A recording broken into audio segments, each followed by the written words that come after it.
No gas flux wire welders.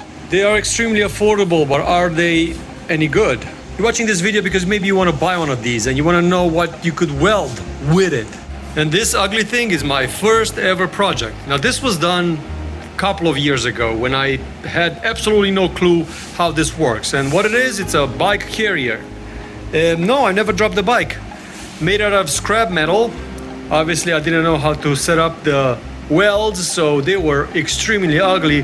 Not that this welder can make very, very beautiful welds, but these were uglier than usual. This was my first attempt to learn how to weld. And I have to admit, this held up two bicycles in the back of the Toyota Yaris with no problem whatsoever. But this welder can do a lot more. And the most important for me is the reliability of the welds. Do they break? Do they come apart? This is the most complex thing that I've welded to this car.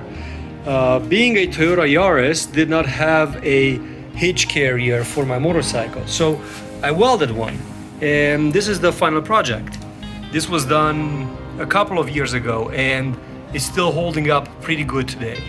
I had absolutely no problems. My motorcycle, my most precious possession, never fell off.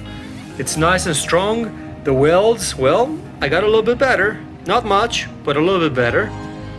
But I don't care how it looks. If you really care about very, very clean welds, you're gonna buy a much better welder. But I care about welds that hold, and these held up pretty good. Now this is a slow welder. What that means is that if you run it continuously for a certain amount of time, it will stop and it will have to cool itself off. But you have to make sure that this fan is running. So how does it work? This is a 90 amp. What it has over here, it's a dial, so you could adjust how fast the wire feeds through the actual welder gun.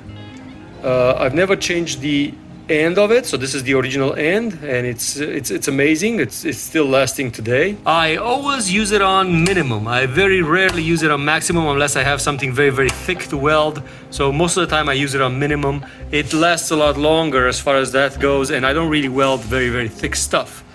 It's very, very simple to use. Just dial on and off, and then minimum or maximum. The flux core wires are plentiful, very easy to be fed in here. The mechanism, it's a decent mechanism. It just pushes the wires. It's not the most accurate thing out there. As I said, this is for the hobbyists, not for the hardcore people that want to do amazing welds and you see those welds on YouTube. For the money that you pay for one of these, you can't go wrong. I found them on Amazon for quite a decent price. You could find them everywhere else for a very, very decent price. But for a welder around the house, for the projects that I usually run, this is absolutely perfect. I wouldn't want to spend more than this. I wouldn't want to have an argon gas and a cylinder moving it around and trying to find places for it.